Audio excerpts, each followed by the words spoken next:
Good morning, everyone. Welcome to our home. Last week we had Betsy on here as our guest speaker, and she did an amazing job giving us our Easter message.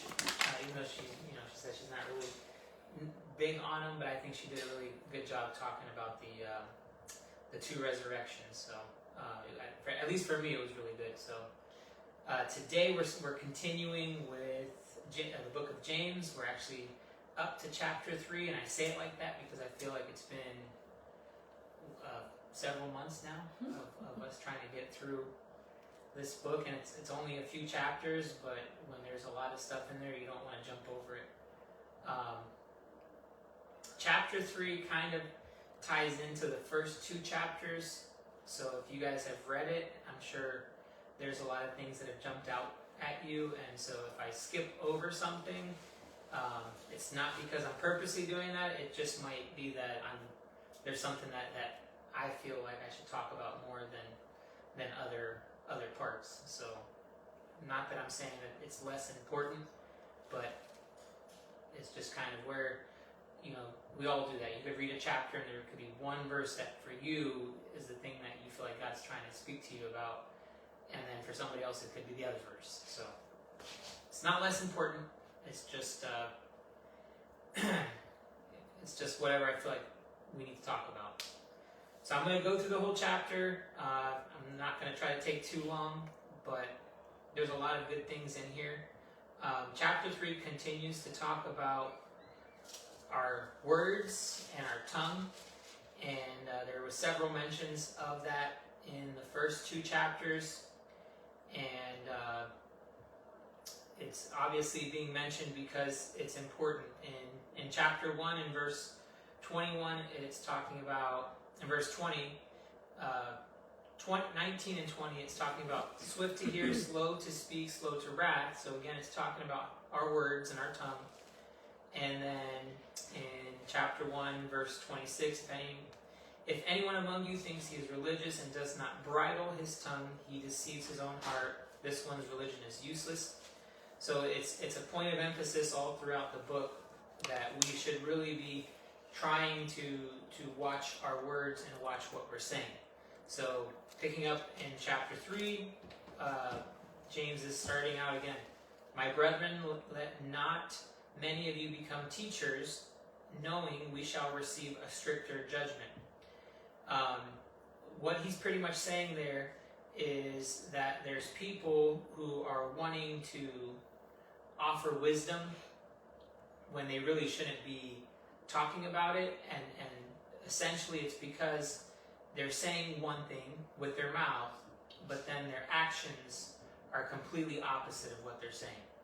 And so he was just trying to make a point of emphasis to that church that, hey, you guys don't seek to be teachers, and understand that people who are in those positions of teaching, they're held to a higher standard. Mm-hmm. So don't start offering your opinion about things all the time, thinking that you know what you're talking about. Understand, number one, that you're held to a higher standard when you put yourself in that position.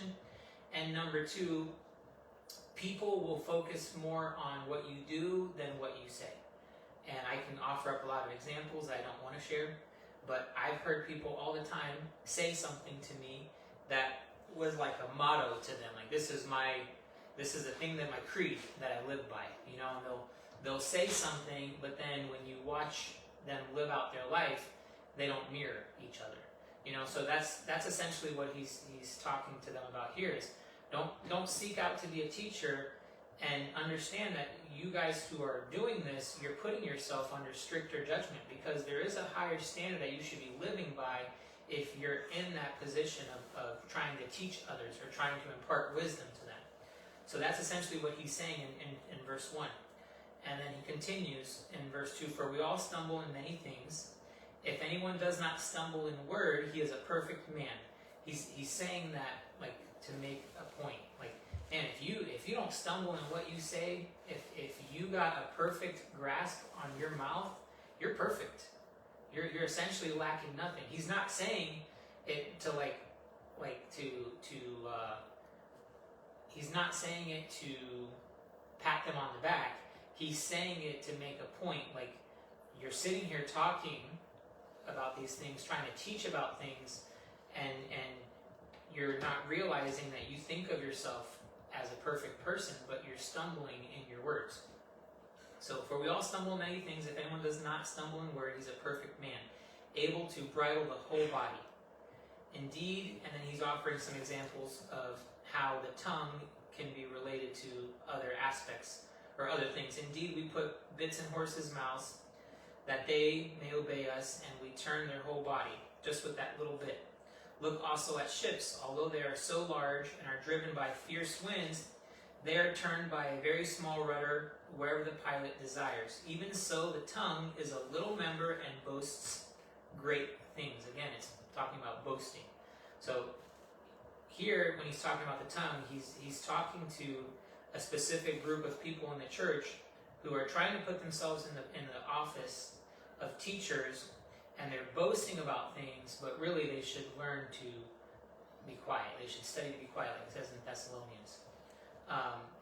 And understanding that when you do that, when you start putting yourselves in positions of wanting to teach others or to show others through what you say that you know better, you're putting yourself under a stricter standard of living. Even so, the tongue is a little member and boasts great things. See how great a forest a little fire kindles. And the tongue is a fire, a world of iniquity. The tongue is so set among our members that it defiles the whole body and sets on fire the course of nature. There was probably people gossiping in the church, so he again is just trying to emphasize, like, you guys really need to watch what you're saying.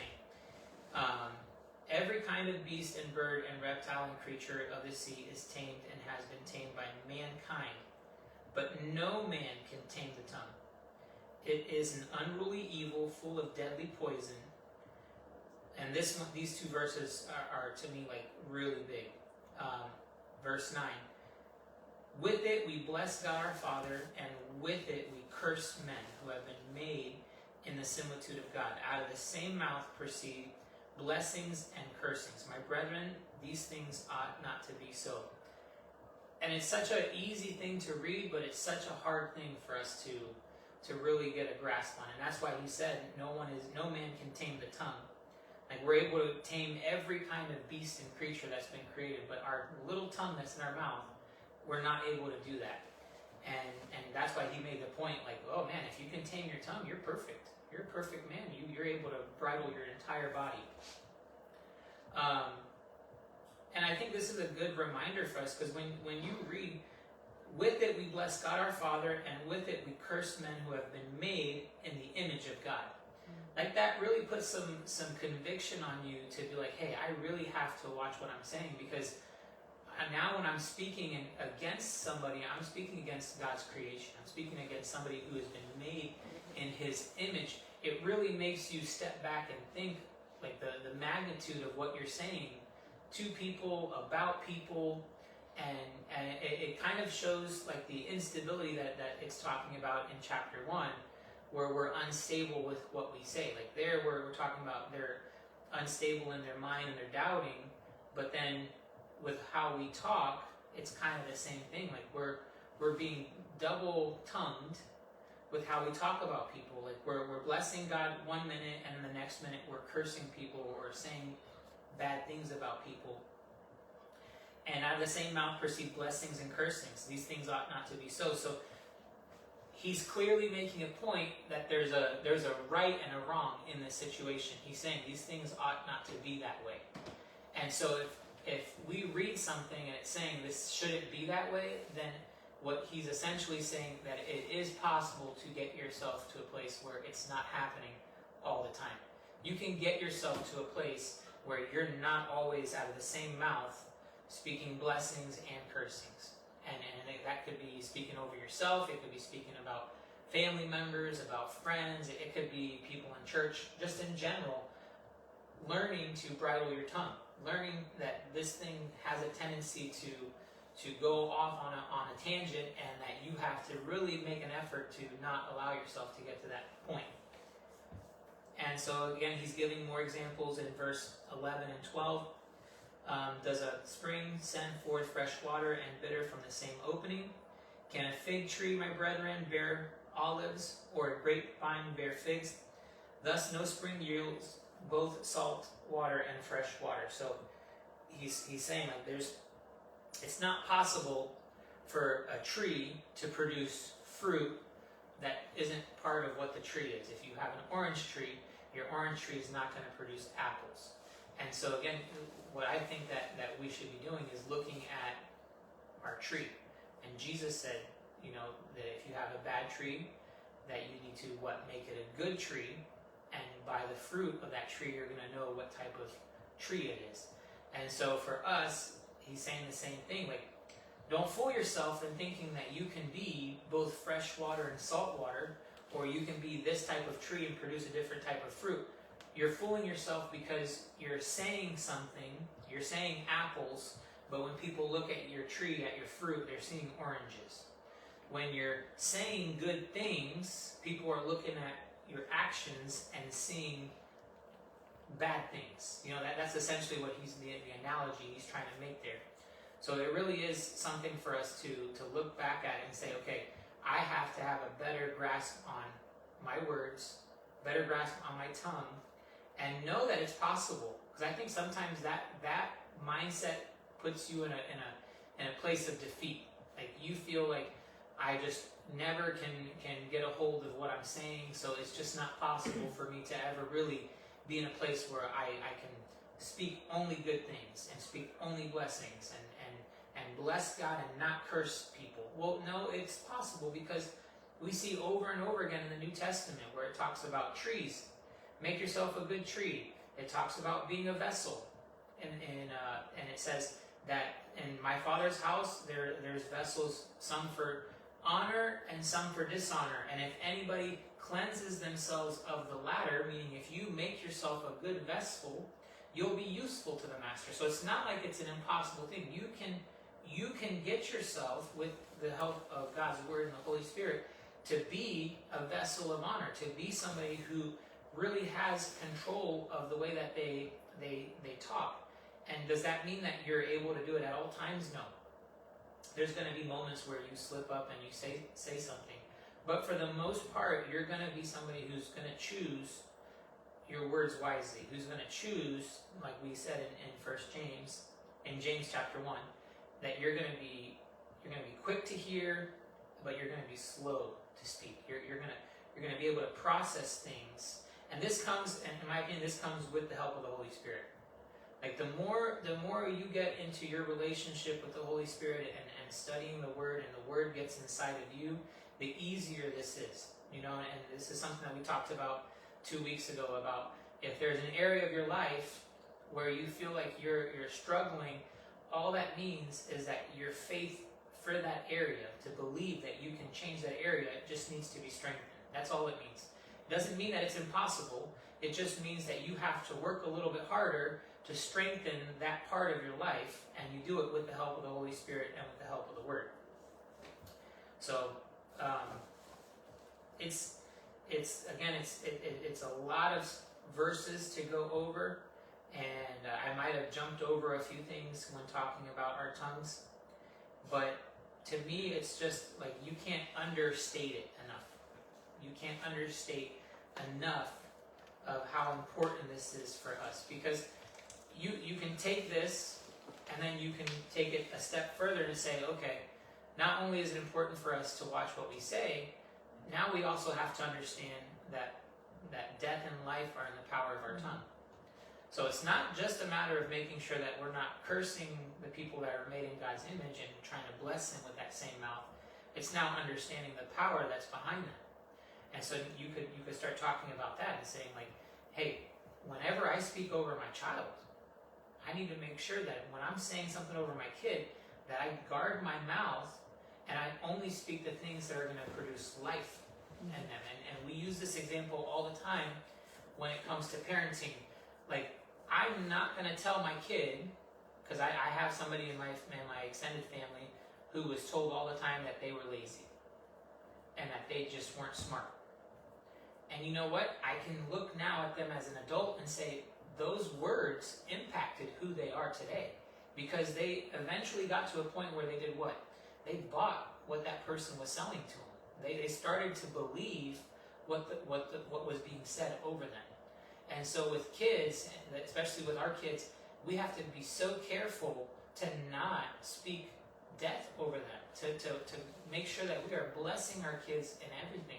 Even in those moments where you don't want to say it. Like, I caught myself saying things and like, okay, you are not a lazy person, but right now in this moment, you are acting lazy, and yes, it sounds technical, but you have to be technical when it comes to how you bless and how you curse people, and so just taking it from that example, or take it in terms of your marriage. And if your marriage is sucky and you feel like your spouse is a crappy person, why don't you just reflect on what you think about that person and what you say about that person? And when I used to work at a law office, all you ever heard was people talking bad about their spouse. My wife is such a whatever. My husband is such a whatever. And so there's nothing but like bashing that's going on, that's coming out of these people's mouths, but they don't understand that what they're doing is they're creating the person that's there. You're constantly speaking negative about them. And so what are you going to expect that's going to happen? If you truly understand the concept of death and life are in the power of your tongue, God created this world with his words. It said, he said, let there be light, and there was light. He didn't have to touch anything. He didn't blow on anything for it to be created. It was his words. He said, let there be light, and everything was created with his words. We create our world today with the things that we say. Our relationships are affected by what we say. So again, you can take this further beyond just saying, I need to make sure that I'm saying only positive things, and saying, this has a real impact on me in my life today. And if you're dealing with a situation where maybe it's a relationship, whether it's a father to a parent to a child, a friendship, a marriage, co-workers, start speaking life about those people. Start saying positive things in the moments where you don't want to say it, because that's the best time to do it. If you want your wife to do something more for you, then why don't you start blessing her in your prayer? Why don't you start speaking over her the things that you want to see? Faith is what? We speak things that be not as though they were, right? So even if it's not there, start speaking it and expecting to see those things produce fruit in their life. And so we'll finish Can I just add something really quick Yes. to that? With that said too, I think like if the person's not seeing like result, like say they're trying, because sometimes then we start getting into our flesh, like, I'm going to say nice things, but then it's so hard. It's kind of like going back to what you read about the spring doesn't produce both salt water and fresh water, right? Well, like Proverbs 4, it's 23 or 24. It says, keep your heart with diligence, like take care of it, protect it, and also just like what comes into your heart, because out of it spring the issues of life. And I think it kind of goes hand in hand with that verse. Like if you're seeing the results aren't happening, like, oh, okay, God says that both things, cursing and blessing shouldn't be coming out of my mouth, but I can't seem to stop running my mouth in both directions, then go back to your heart, right? Because that's where this issue is coming from. That's why he's giving the example of the fig tree. It's not going to produce some other, olives, or because if you're not producing the right thing, then it comes back to a heart issue. And if your tongue is wrung, it's coming from somewhere where your tongue, it doesn't just come out of your mouth flowing. Like it starts with something like, and that's your heart. And so and our heart can only be changed by God. So then start there. Yeah. Like you said it. I just wanted to add that because I felt like sometimes people get so like in the flesh about trying to produce something that they're not, and then they're frustrated. But I think that's such a, like that particular part of the verse, how it says you can't have fresh water and salt water coming out of the same spring, is so important, because it makes you realize like it's true. Yeah. You're not going to go to the ocean and find fresh water, right? You're going to go and find salt water, but you can't change the ocean, right?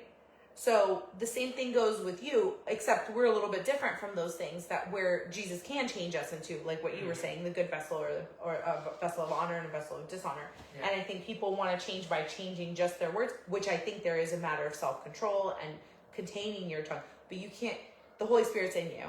Yeah. Control's there. It's you having to master that control. And sometimes we get into the flesh trying to master that control instead of just trying to change our hearts by getting in the Word, by seeing how Jesus. Why are we there? Yeah. Keep that thought talking about the heart, because I'm gonna finish the chapter. Oh, sorry. No, I keep thought the you were thought. done. It's exactly what I was wanting to talk about. So it's good. That just means that we're on the same page. Verse 13. Who is wise and understanding among you? This is like a knock on them. This isn't like he's asking it. Is there anybody wise?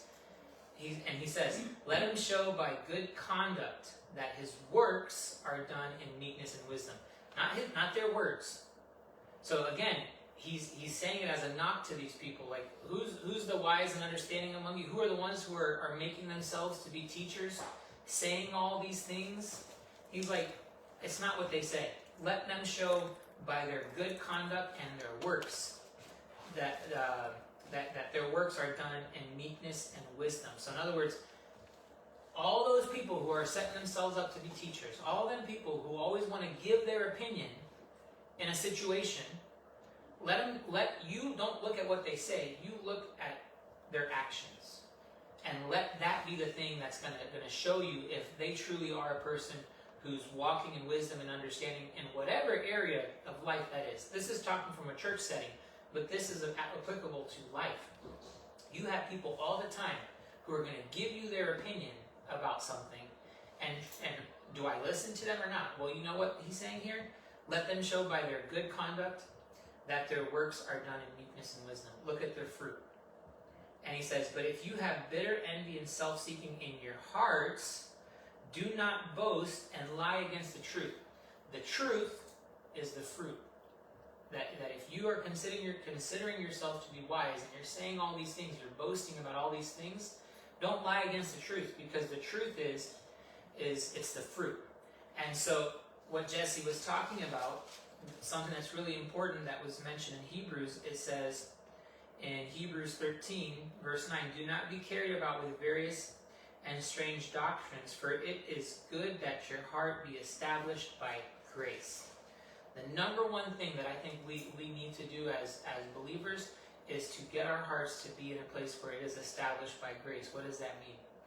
That you understand for yourself that you have been given grace, that God has given you something that you don't deserve, and when you truly can understand that, guess what you're going to do?